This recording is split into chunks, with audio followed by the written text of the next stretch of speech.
बिस्मिल्लाहिर्रहमानिर्रहीम। अल्लाहुम्मा सल्ली अला मुहम्मद व अला आलि मुहम्मद व बारिक वसल्लिम अलैहि।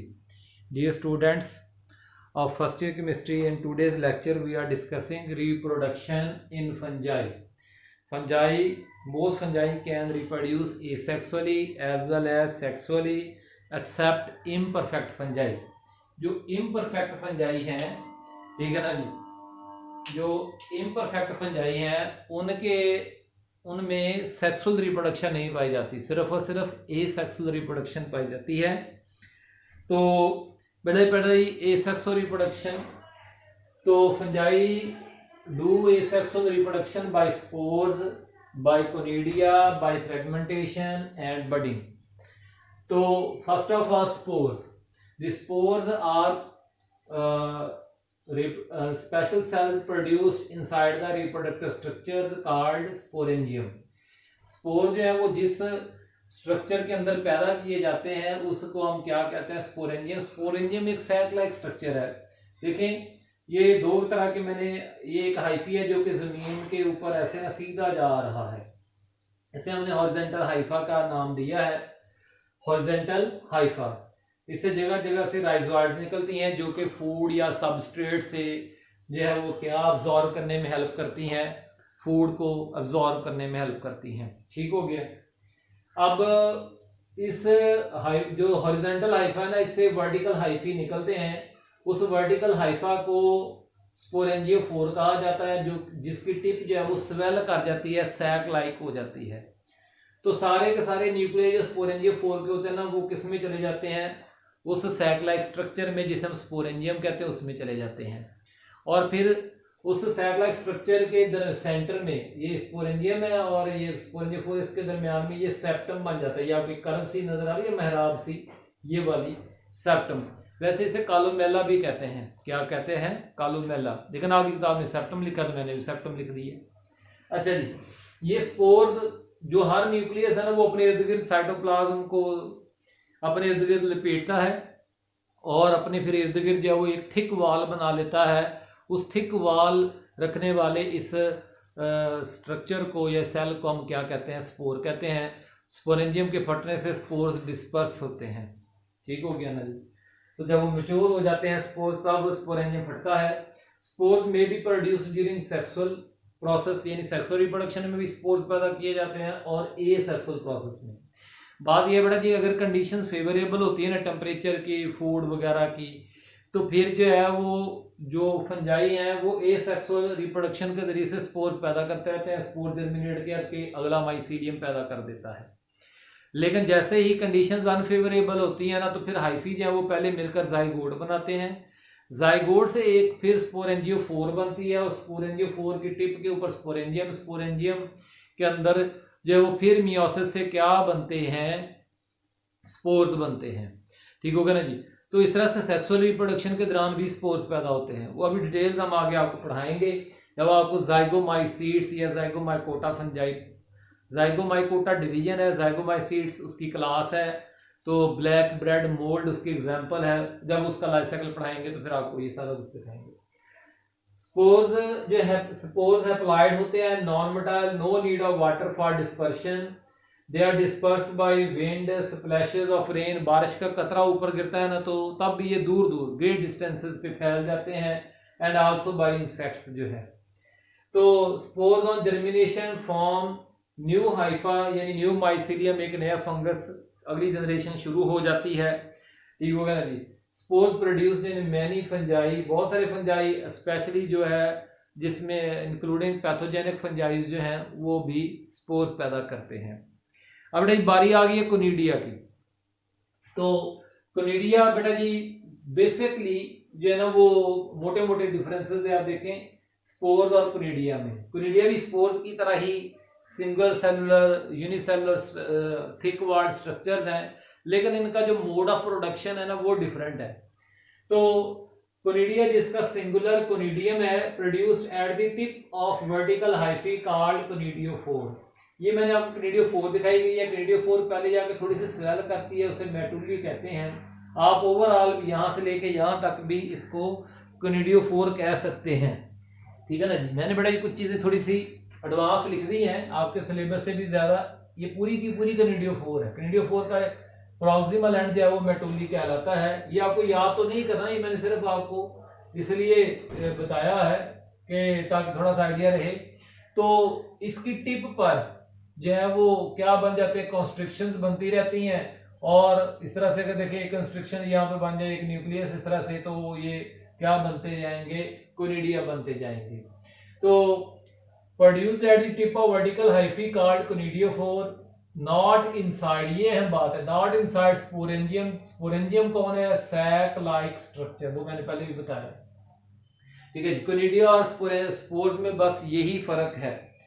तो दूसरा एक और फर्क भी है, वो आपको बाद में बताते हैं। पहले देखें, स्पोर्स जो है conidia are produced only asexual process, जबकि स्पोर्स जो है वो सेक्सुअल प्रोसेस में भी पैदा होते हैं, एसेक्सुअल प्रोसेस में भी। लेकिन कोनिडिया सिर्फ और सिर्फ किस में पैदा होते हैं, एसेक्सुअल प्रोसेस में। ये दो डिफरेंसेस बेटा जी, स्पोर्स और पहले दो पॉइंट्स, दो डिफरेंसेस हैं स्पोर्स और कोनिडिया में। ये बड़ा शॉर्ट क्वेश्चन बहुत इंपॉर्टेंट है जो अक्सर पूछा जाता है। ठीक हो गया ना जी। बाकी बड़ी सिमिलरिटी है, स्पोर्स की तरह ये भी है, applied nitrile, no need of water for dispersion, dispersed by also wind, what splashes of rain and insects. तो Canadians produced in large numbers and survive for weeks and cause rapid colonization. यानी जहाँ जहाँ conidia जो है वो गिरते जाते हैं, बट वहाँ पे वो एक नया माइसीलियम, एक नया फंगस की पैदा करते जाते हैं। तो इस तरह से फूड या सबस्ट्रेट के ऊपर कॉलोनाइजेशन बड़ी तेजी से अपनी आबादी बढ़ा लेते हैं, कब्जा कर लेते हैं जी। अगला बेटा जी, फ्रेगमेंटेशन, पेज 118 पे। Fragmentation is simple breakdown of the mycelium, ठीक है ना जी, of some hyphal fungi, each broken fragment, हर broken fragment giving rise to a new mycelium, एक नए फंगस की पैदा कर देता है। ठीक हो गया ना जी। याद रखें, फंजाई जो है, जो उनका जो बॉडी होता है, जो उनका माइसीलियम होता है, वो हैप्लॉइड होता है, single set of chromosomes her nucleus में पाए जाते हैं जी। बडिंग जो है, बडिंग जो है, it is yeast, unicellular yeast reproduce by budding. तो पहले जब ये यूनिसेलुलर यीस्ट एक सिर्फ एक ही फंगस है जो कि यूनिसेलुलर, और वो कौन है, वो यीस्ट है। उसमें होती है डेफिनेशन बड़ा जी, वेरी वेरी इंपॉर्टेंट, ठीक है, पेपरों में आने वाला, एसिमेट्रिक डिवीजन। एसिमेट्रिक का मतलब अनइक्वल डिवीजन, और in which tiny outgrowth bud is produced. आप फिगर में देख सकते हैं नीचे 8.7 में, ठीक है ना, सैक्रोमाइसिस सर्विसियाई साइंटिफिक नेम है यीस्ट का। तो tiny outgrowth bud is produced which may separate and grow or by simple relative equal cell division. अब बड़े शुरू करते हैं सेक्सुअल रिप्रोडक्शन। देखें जी, सेक्सुअल रिप्रोडक्शन की अकरेंस यानी किन किन फंजाई में होती है बेटा। ये असल में फंजाई की जो क्लासिफिकेशन है ना, वो सेक्सुअल रिप्रोडक्शन की बुनियाद पर ही की जाती है। तो वेरी इन डिटेल्स, यानी सेक्सुअल रिप्रोडक्शन जो है वो उसके डिटेल्स, मैकेनिज्म, डिफरेंट फंजाई में जो सेक्सुअल रिप्रोडक्शन के जो मैकेनिज्म्स है ना, वो डिफरेंट हैं। वो क्या है, वो डिफरेंट है, कई तरह से होती है। ऐसे भी फंजाई हैं जिनमें सेक्सुअल रिप्रोडक्शन होती नहीं, उन्हें हम इम्परफेक्ट, नामुकम्मल फंजाई कहते हैं। जिनमें सेक्सुअल रिप्रोडक्शन है वो नामुकम्मल है, ठीक है ना जी। उसका जो डिवीजन है डिटीरियोमाइकोटा है, और क्लास डिटीरियोमाइसीड्स, पेनिसिलियम उसकी एक एग्जांपल है। अच्छा जी, तो fusion of nuclei called karyogamy. दूसरा पॉइंट बेटा जी, फ्यूजन ऑफ न्यूक्लियाई, जिसे हम क्या कहते हैं, कैरियोगेमी। ये मैंने डेफिनेशन लिखी है, ठीक है ना जी। Occurs in most fungi except in imperfect fungi. क्योंकि देखें, सेक्सुअल रिप्रोडक्शन के दो ही पॉइंट्स होते हैं, सेक्सुअल रिप्रोडक्शन के दो ही पॉइंट्स होते हैं, production of gametes and fertilization. तो फर्टिलाइजेशन जो है ना फंजाई में, उसको हम दो हिस्सों में तकसीम करते होते हैं, एक कैरियोगेमी और दूसरी प्लाज्मोगेमी। तो कैरियोगेमी क्या है, fusion of nuclei called karyogamy occurs in most fungi except imperfect fungi. जब कैरियोगेमी हो जाएगी ना जी, तो डिप्लॉयड न्यूक्लियस बन जाएगा, जिसे हम जाइगोट कहना शुरू कर देते हैं। तो उसमें फिर फौरन मियासिस होती है, मियासिस और diploid nucleus is followed by karyogamy. यानी कैरियोगेमी होगी तो मियोसिस होनी है, ठीक हो गया नहीं। पहले कैरियोगेमी होगी, फिर उसके बाद क्या होगी, मियोसिस होगी। फिर मियोसिस से फिर हैप्लॉइड स्पोर्स पैदा हो जाएंगे, या हैप्लॉइड सेक्सुअल स्पोर्स पैदा हो जाएंगे। वो मुख्तलिफ फंजाई में मुख्तलिफ है। स्ट्रेन्स, पहले स्ट्रेन्स की डेफिनेशन नोट करें, ये आपने नोट करनी है, आपकी किताब में मुकम्मल तरीके से नहीं लिखी हुई, अच्छे तरीके से नहीं है, नोट कर लें। Specially varieties of species which are genetically different in some characters, ठीक है ना जी। तो देखें कि एक ही स्पीशी के, जैसे हम ह्यूमन एक स्पीशीज हैं, लेकिन हमारे 2 स्ट्रेन्स हैं, मेल और फीमेल, ठीक है ना जी। हमें पता है कि मेल्स के अंदर जो है वो XY क्रोमोसोम्स पाए जाते हैं और फीमेल के अंदर XX क्रोमोसोम्स। तो इसका मतलब कुछ जीन्स ऐसे हैं जो मेल्स में पाए जाते हैं, फीमेल्स में नहीं पाए जाते, and so on, vice versa भी हो सकता है। तो मेरी अब बात आपको समझ में आ गई होगी कि सारे करैक्टर्स, देखें हमारे बॉडी के जितने भी करैक्टर्स हैं उनको जीन्स डिटरमाइन करते हैं। तो एक ही फंगल स्पीशी की ऐसी 2 वैरायटीज जो आपस में जेनेटिकली कुछ करैक्टर्स में मुख्तलिफ हों, उन्हें हम क्या कहते होते हैं? स्ट्रेन्स, ठीक हो गया ना जी। तो अब बेटा जी बैक्टीरिया में स्ट्रेन्स ही टर्म बोली जाती है। तो varieties of species which are genetically different in some characters but are compatible mating types, लेकिन वो एक दूसरे के साथ मेट कर सकते हो, यानी सेक्सुअली मेट कर सकते हो। तो ऑफ ईच अदर, ऐसी वैरायटीज को एक स्पीशी की क्या कहते हैं? स्ट्रेन्स कहते हैं। फर्टिलाइजेशन, बेटा जी फर्टिलाइजेशन को 2 हिस्सों में, देखिए मैंने 5A और 5B लिखा है। पहले प्लाज्मोगमी, फ्यूजन और cytoplasm of gametes of 2 compatible mating fungi, 2 compatible mating fungi के, ठीक है। देखिए फंजाई में मेल एंड फीमेल नहीं होता, बल्कि क्या होता है? प्लस एंड माइनस, ठीक हो, प्लस एंड माइनस। तो पॉजिटिव स्ट्रेन, नेगेटिव स्ट्रेन, इस तरह से बोलते हैं। तो क्योंकि मेल एंड फीमेल के लिए ना सेक्स ऑर्गन्स होना जरूरी है, तो फंजाई के पास थोड़ा कोई सेक्स ऑर्गन्स है, हाँ अलबत्ता गैमेट्स हैं, ठीक हो गया ना जी। इसलिए तो fusion of cytoplasm of gametes of 2 compatible mating fungi, उसके सिर्फ साइटोप्लाज्म, पहले साइटोप्लाज्म आपस में मिलते हैं। तो इस फिगर को देखेंगे आपको बहुत आसानी से बात समझ में आ जाएगी। तो अब यहां से देखिए, ये मिसाल के तौर पर ना एक ये गैमेट बन गया, ये मैंने हाइफी बनाया, ये गैमेट ये पॉजिटिव है, ठीक है। ये एक और गैमेट मैंने एक और हाइफी बनाया है, इसमें ये न्यूक्लियस की तरह मैं डिफरेंट बना रहा हूं ताकि आपको समझ में आ जाए, ठीक हो गया ना जी। ये दूसरा गैमेट हो गया और इसका हमने नेगेटिव स्ट्रेन रख दिया।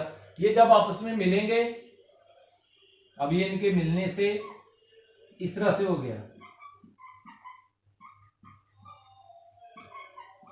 ये अभी क्या हुई है? सिर्फ प्लाज्मोगैमी हुई है, सिर्फ दोनों गैमेट्स के क्या मिले हैं, ठीक है ना जी। दोनों गैमेट्स के क्या मिले हैं? साइटोप्लाज्म मिले हैं। अगले मरहले में क्या होगा? अगर बस ये काम मुकम्मल हो गया, अब ये एक डिप्लॉयड न्यूक्लियस बन गया, ये हैप्लॉयड है, ये हैप्लॉयड है। तो यहां पे अब क्या हो गई है? कैरियोगैमी। अब आपको समझ में आ जाएगी। तो plasmogamy, fusion of cytoplasm of gametes of 2 compatible mating fungi. Karyogamy, fusion of nuclei of gametes of 2 compatible mating fungi, ठीक है। Karyogamy may or may not be take place immediately after plasmogamy. अब जरा काम की बात बेटा जी सुने, क्या जी हेडिंग में बनाता हूं, but classification of fungi on the basis of sexual reproduction, ठीक है ना जी। तो जो है देखें कि इन 2 of 3 मेन ग्रुप्स ऑफ बेसिडियोमाइसीड्स, यहां से सेक्सुअल स्पोर्स इन फंजाई, यहां ये हेडिंग होगा। और कहां से ये आपने हेडिंग बनाना है? इन 2 of the 3 groups, main 3 main groups, ये लाइन आपको मिल गई होगी ऑफ फंजाई, ठीक हो गया ना जी। तो डैश डैश डैश डैश ये चल रहा है। तो क्या होता है जी? In 2 of the 3 main groups of fungi, basidiomycetes, ascomycete, fusion of nuclei does not take place immediately. मैंने आपको पहले बताया ना जी, जरूरी नहीं है कि क्या प्लाज्मोगैमी के फौरन बाद ही कैरियोगैमी होगी, नहीं, थोड़ी सी लेट होती है, जिसके नतीजे में क्या होता है, ये मिसाल के तौर पर प्लाज्मोगैमी हो गई है और अब ये नेगेटिव था, ये पॉजिटिव स्ट्रेन था, लेकिन ये जो सेल है इसको हम क्या कहेंगे, डाइकैरियोटिक सेल। ये डाइकैरियोटिक सेल जो है माइटोसिस के जरिए से क्या करेगा, एक और माइसीलियम बना देगा, होगा वो सेप्टेड हाइफी वाला, लेकिन हर सेप्टेड के अंदर दो दो न्यूक्लियाई होंगे जो कि जेनेटिकली डिफरेंट है। दोनों न्यूक्लियाई में क्रोमोसोम्स मुख्तलिफ किस्म के पाए जा रहे हैं जीन्स के लिहाज से। तो ऐसे हाइफी को हम क्या कहते हैं, डाइकैरियोटिक हाइफी कहते हैं, डाइकैरियोटिक हाइफी और हेट्रोकैरियोटिक हाइफी। ये जो हेट्रोकैरियोटिक हाइफी है, कैरियोटिक हाइफी, ये बड़ा जी डिफरेंट किस्म के रिप्रोडक्टिव स्ट्रक्चर्स बनाता है, फ्रूटिंग बॉडीज। क्या बनाता है, फ्रूटिंग बॉडीज। मसलन एस्कोमाइसीड्स में एस्कोकार्प और बेसिडोमाइसीड्स में बेसिडियोकार्प, किताब से पढ़िएगा। Instead the two genetic types of applied nuclei from these two individuals may coexist, वो इकट्ठे रह सकते हैं, ठीक है ना जी, एंड डिवाइड, और फिर माइटोसिस से डिवाइड करते हैं in the same hyphae for most of the life, ज्यादातर लाइफ साइकिल का इसके वक्त में ज्यादातर, ठीक है ना जी। Such a fungal hyphal cell having two nuclear different genetic type is called dikaryotic, also heterokaryotic. Hyphal cell या हाइफा या cell, different groups of fungi produce different types of haploid sexual spores such as basidiospores and ascospores subsequent resultant का मतलब resultant किसमें, upon meiosis in zygote these spores may be produced by their characteristic structure fruiting body such as basidia, basidiocarp, acidia, ascocarp। तो इसकी details बेटा जी इंशाअल्लाह अगले lecture में हम डिस्कस करेंगे। कोई भी सवाल हो व्हाट्सएप पे पूछें। अल्लाह ताला हम सबका हामी नासर हो, आमीन। शुक्रिया।